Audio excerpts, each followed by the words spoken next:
So, welcome the students of class 7, welcome to our social science history class, and today in this class we are going to discuss a new subunit from history book, page number 128, and the name of the topic is painting for patrons, the story of miniature painting, and it is from chapter number 9. And the previous two subunits, that the Rajputs and the tradition of heroism and beyond regional frontiers, the story of Kathak, is not part of your syllabus. So, that is why I am not discussing that two subunit.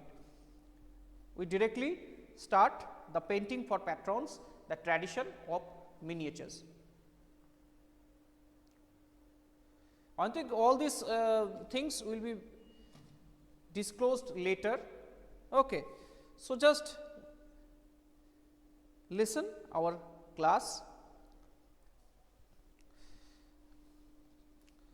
So, you know that in Mughal period, lot of the Mughal rulers, they also helped, means patronize different art forms such as dance, music and literature, as well as the paintings. And miniature painting is one of those different art forms that were patronized by the Mughals. So, what is the meaning of miniature painting? You have to know first that miniatures, as their very name suggests, are small sized paintings. Small size paintings generally done in watercolor or cloth or paper. Long ago, these miniature paintings were found, this type of miniature paintings were found in the Jain texts. Okay, side by side along with the writings, miniature paintings also found on paper, on the palm leaf as well as on the surface of wood, when paper was not available. Later on, and most of these palm leaves miniature paintings and also as well as miniature painting on the wood found in the western India. Later on, the Mughal emperors like Akbar, Jahangir, Shah Jahan patronized highly skilled painters who primarily illustrated manuscripts containing historical accounts and poetry, such as the Kanha, Lal, Abdus Samad, Bisen, etc. These are some famous painters of Mughal court.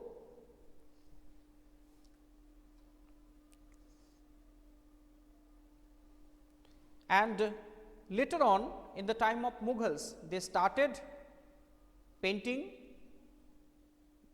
the court scenes, the scenes of battle or hunting, the other aspects of social life such as the event of Holi or Nowroz. Nowroz is a Persian festival.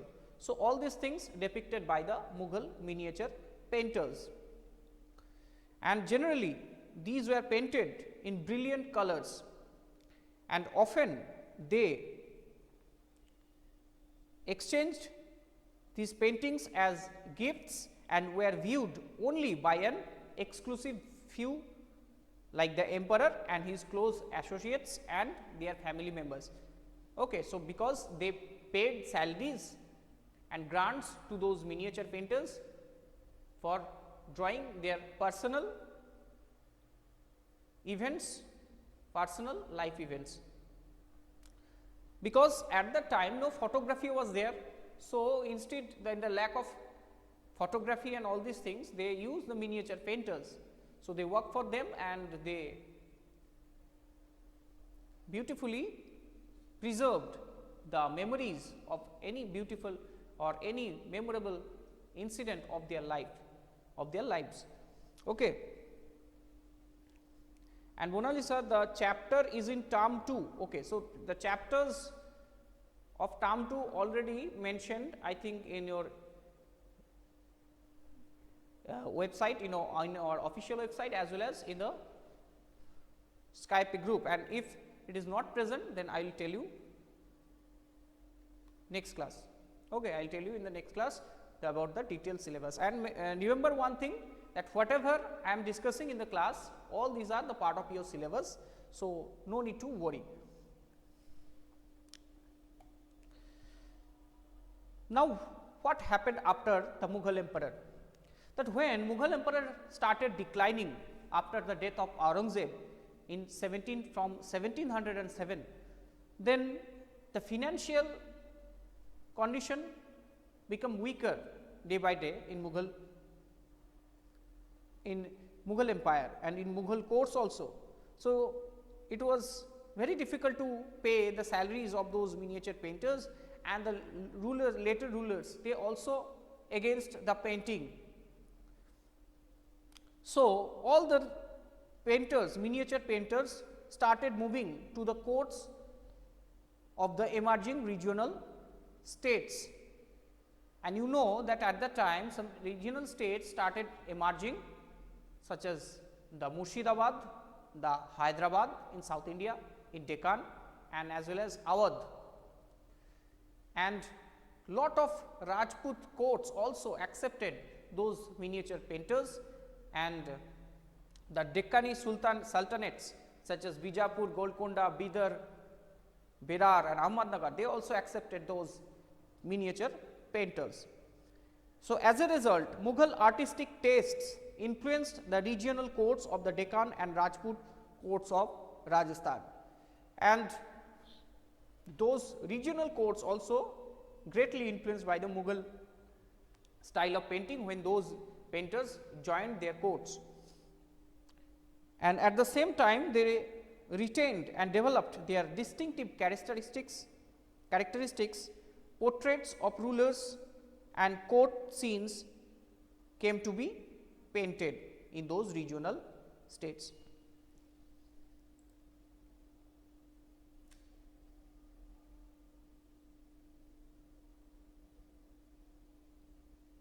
Yes, this is the syllabus I have already uploaded.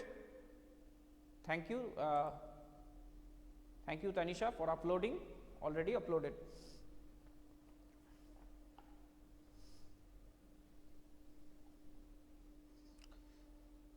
Now, except these regional states, the portraits of rulers and court scenes came to be painted in these regional states and followed by the Mughal example. Besides, themes from mythology and poetry also depicted at different Rajput states. Mythology means the story of the Puranas, the story of the god and goddesses and their childhood, and the story from Ramayana and Mahabharata, these are also, and the poetry is also depicted at some regional Rajput states such as Mewar, Jodhpur, Bundi, Kota and Kishangarh. So, these are some regional states, okay, Mewar, Jodhpur, Bundi, Kota and Kishangarh, where the miniature painting, the art of miniature painting based and on the mythology and poetry were flourished. So, another region which attracted the miniature painters was the Himalayan foothills around the modern day state of Himachal Pradesh. By the late 17th century means the second half of 17th century, means the 1650s, after the 1650 AD. These regions like Himachal Pradesh also had developed a bold and intense style of miniature painting, called Basoili.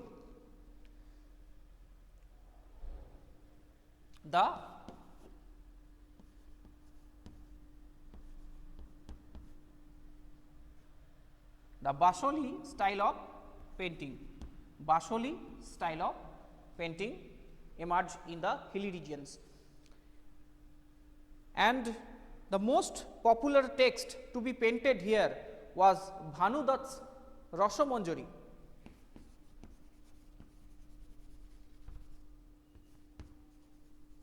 So, Bhanudatt's Rasamanjari is one of the literature that was illustrated by the miniature painters of Himachal Pradesh and written by this book of poetry written by Bhanu Dutt.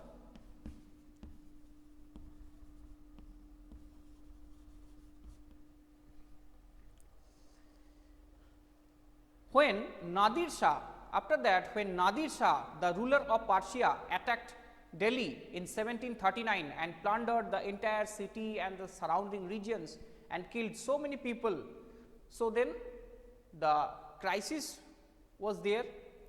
So, crisis occurred in Delhi and surrounding area. So, the miniature painters, to save their life and property and escape the uncertainties of the plains, they now migrated to the hills. And here in Himachal Pradesh and Uttarakhand region, they found ready patrons, which led to the founding of the Kangra school of painting. And the rulers of those hilly states automatically easily accepted those miniature painters, and in this region they established Kangra school of painting.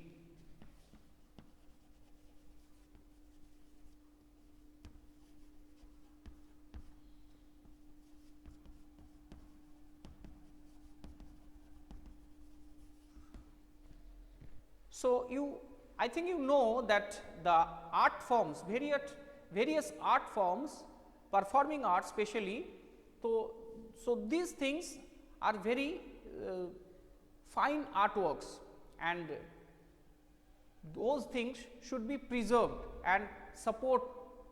Those things need support of some rulers, rich persons or someone's.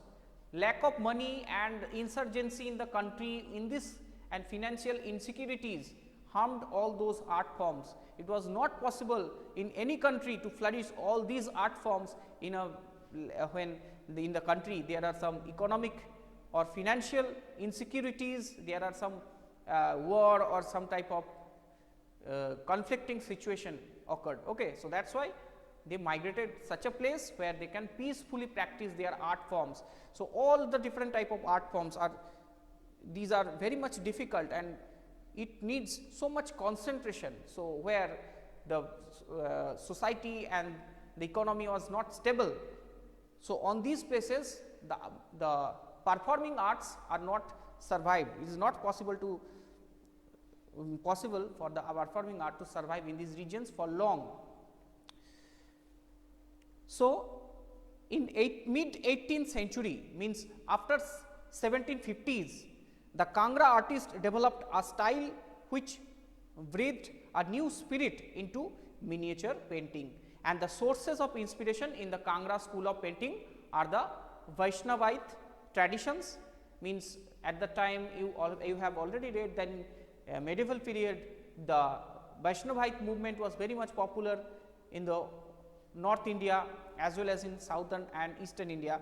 So, Vaishnavite traditions in the North India greatly affected the Kangra school of painting, mainly the stories of Radha and Krishna, and soft colors including cool blues and greens and a lyrical treatment of themes distinguished Kangra school of painting.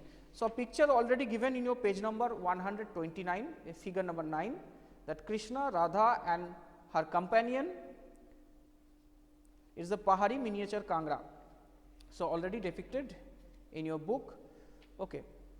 So, remember, except this school, different school of painting, different styles of painting, some ordinary women and men also painted on pots, walls, floors and cloth, but works of those of art that have occasionally survived, because these art forms was never patronized by some rulers or rich people. Unlike the miniatures of the Mughals and the regional kingdoms survived or preserved in palaces for centuries, and today some of them also placed in the big museums like National Museum in Kolkata, in Delhi, Chhatrapati Shivaji Museum in Mumbai and other museums also. So, students, that is all from the story of miniature painting. So, I think you have understood this subunit, and if you have any question from the tradition of miniatures, you can ask me.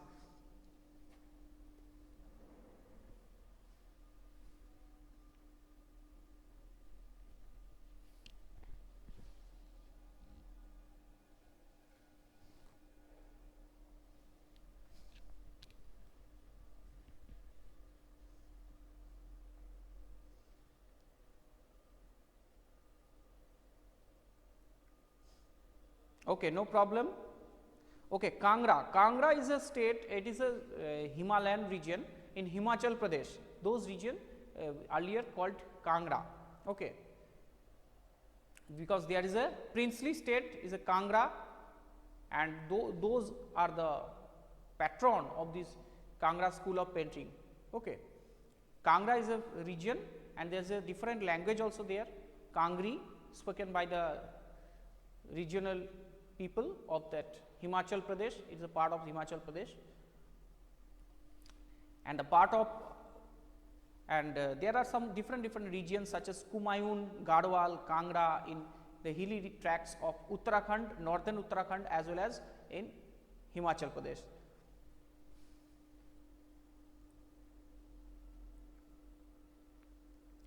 Okay, so thank you everyone for joining this class. So, see you in the next class with another subunit. It is the next subunit, the closer look Bengal.